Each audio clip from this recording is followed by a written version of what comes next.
अखण्डमण्डलाकारम् व्याप्तं येन चराचरम् यत्पदं दर्शितं येन तस्मै श्रीगुरुवे नमः।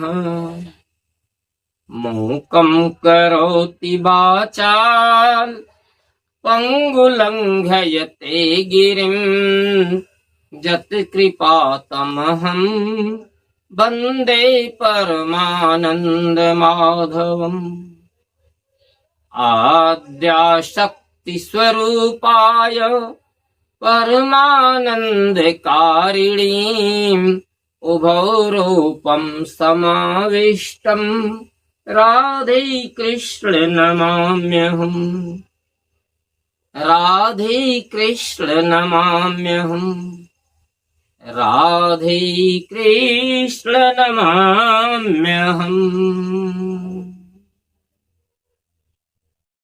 अच्युतं केशवं कृष्ण दामोदरम् राम नारायणं वासुदेवं हरि श्रीधरं माधवम् अच्युतं केशवं राम नारायणं वासुदेवं हरि। आप सभी भक्तों को पंडित श्री लल्लन पांडे का जय जय श्री राम। प्यारे भक्तों, पिछली कथा में आपने देखा कि हम मोक्ष कैसे प्राप्त कर सकते हैं। यहां एक बात किसी ने पूछा था कि क्या निष्काम कर्म सकाम भी हो सकते हैं? हाँ, हो सकते हैं। देखिए, घृणित कर्म तो निष्काम नहीं हो सकते, किंतु जो भी सत्कर्म है वह सकाम भी होते हैं और निष्काम भी।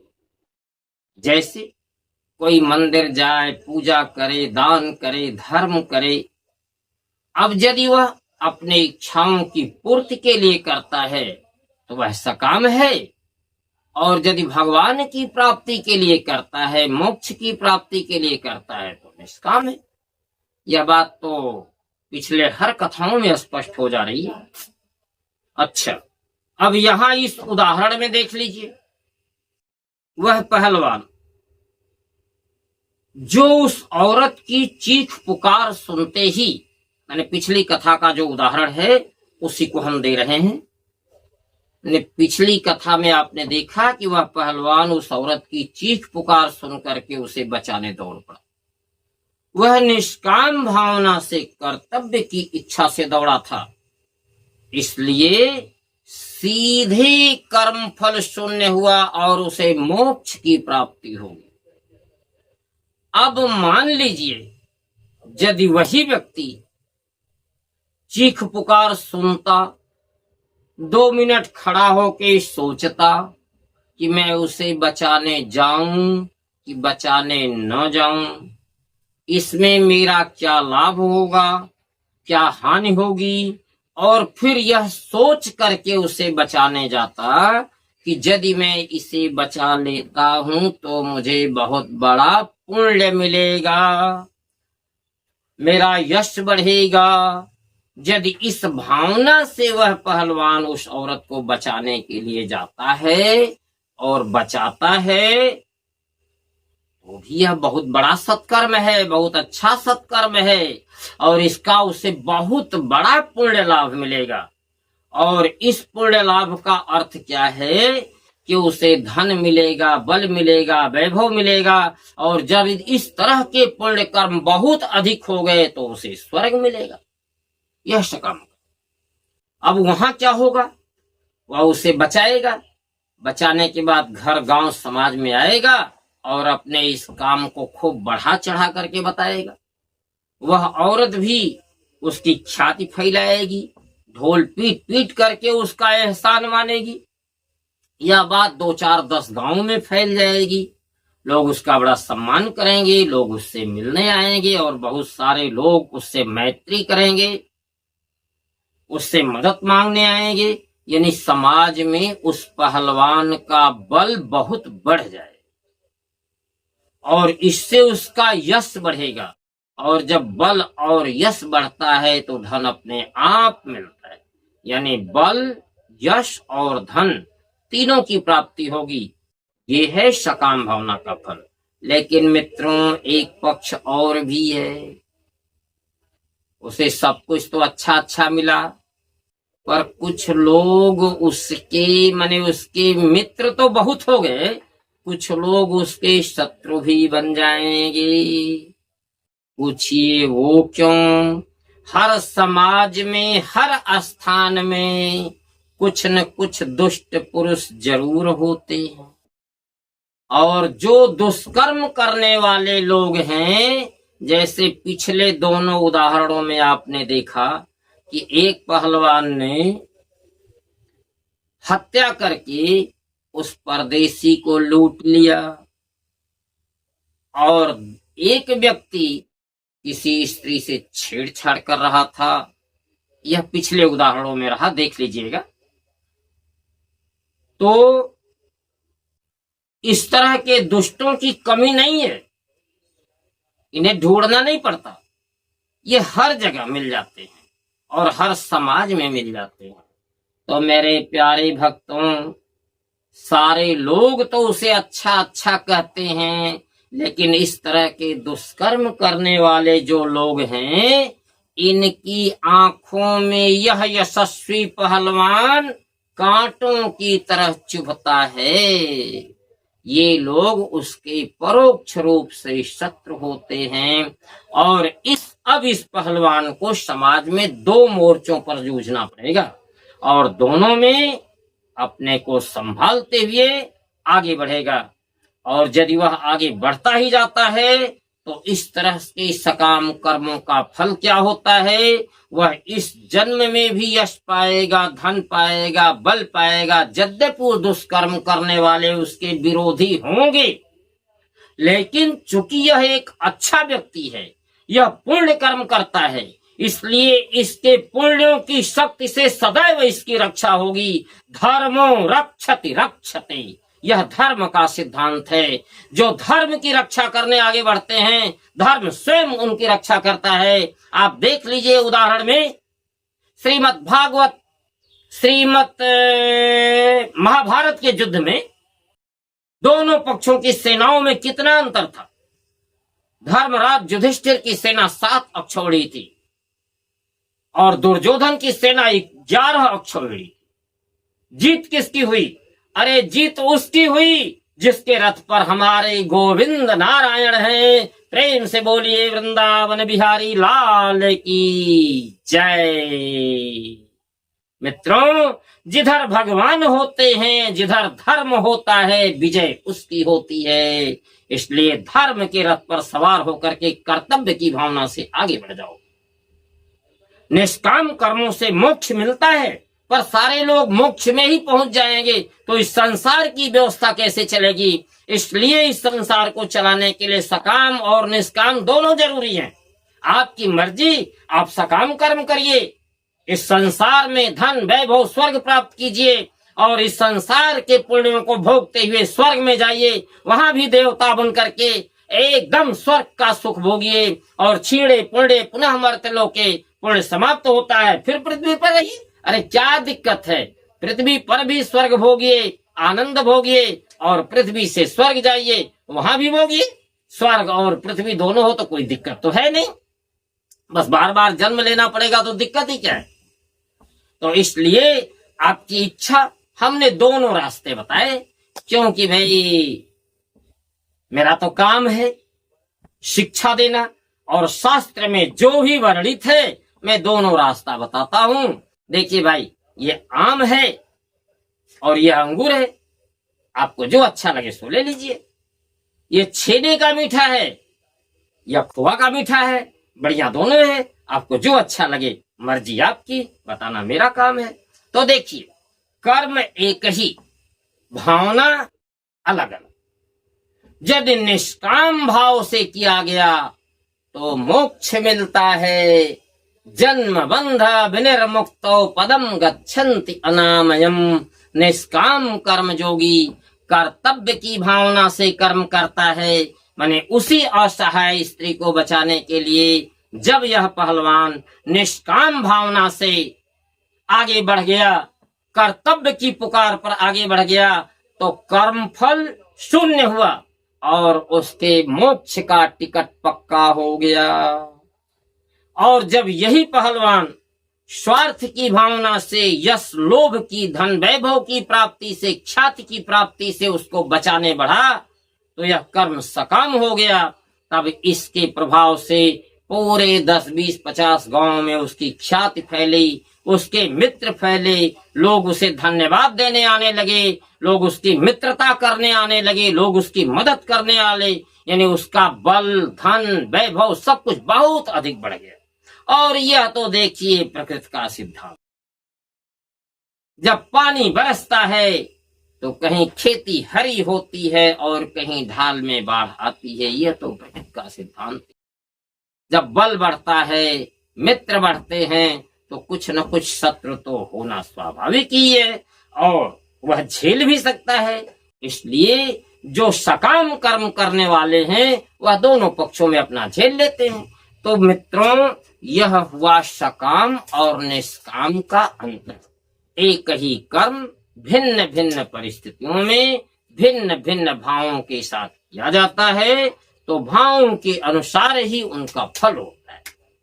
जैसे यहाँ हत्या हुई, पर पहले पहलवान ने, आप पिछले उदाहरण को सुन लीजिएगा, तो पहले पहलवान ने लूट की उद्देश्य से हत्या की और लूटा, वह घोर घृणित कर्म है, उसे घोर नरक की प्राप्ति होगी। दूसरे पहलवान ने असहाय स्त्री को बचाने के लिए निष्काम भाव से, कर्तव्य भावना से कर्म किया, इसे मोक्ष की प्राप्ति होगी। अब यदि यही स्वार्थ और यश की भावना से, सकाम भावना से कर्म करेगा, तो उसे इस पृथ्वी पर धन, वैभव, सुख, साधन और मृत्यु के बाद स्वर्ग की प्राप्ति होगी। प्रेम से बोलिए वृंदावन विहारी लाल की जय। अब मित्रों, हम आगे बढ़ते हैं। इतने उदाहरणों से, इतने चिंतन से सकाम और निष्काम का अर्थ स्पष्ट हो गया। अब तक की कथाओं में आपने अच्छी तरह से जान लिया कि कर्म किस प्रकार करें, कर्म कितने प्रकार के होते हैं, इच्छाएं कितने प्रकार की होती हैं, नरक कैसे मिलता है, स्वर्ग कैसे मिलता है, धन वैभव कैसे मिलता है और मोक्ष कैसे मिलता है, सकाम क्या है, निष्काम क्या है, सामान्य गृहस्थ कैसे होते हैं और निष्काम कर्मयोगी कैसे होते हैं। अब तक की कथाओं में यह बात स्पष्ट हो गई।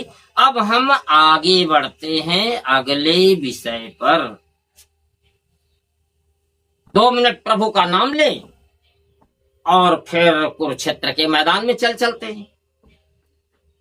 श्री राम श्री राम जय राम जय जय राम, श्री राम जय राम जय जय राम, जय श्री राम जय जय श्री राम। श्री राम आप लोग भी कहिए, खुल के कहिए, खुले मन से कहिए, सच्ची मन से कहिए। शरीर, मन और इंद्रियां यह सब प्रभु के नाम में लग जाएं, प्रभु के काम में लग जाएं, कर्तव्य पथ पर चल पड़े। मित्रों, जीवन का यही उद्देश्य। तो श्री राम जय राम, जय श्री राम जय जय श्री राम, श्री राम जय राम, जय श्री राम जय जय श्री राम। प्रेम से बोलिए वृंदावन विहारी लाल की जय।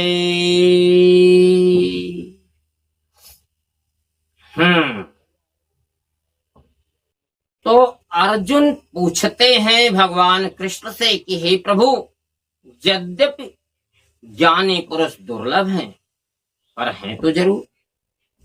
मान लीजिए सौभाग्य से वह हमारे बीच में ही आ जाए, हम उन्हें कैसे पहचानेंगे?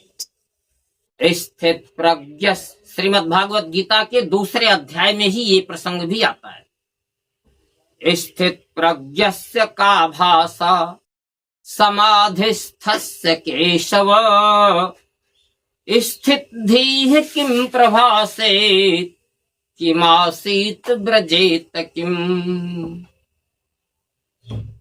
हे प्रभु, हे गोविंद, हे जनार्दन, स्थित प्रज्ञस्य का भाषा समाधिस्थस्य केशव।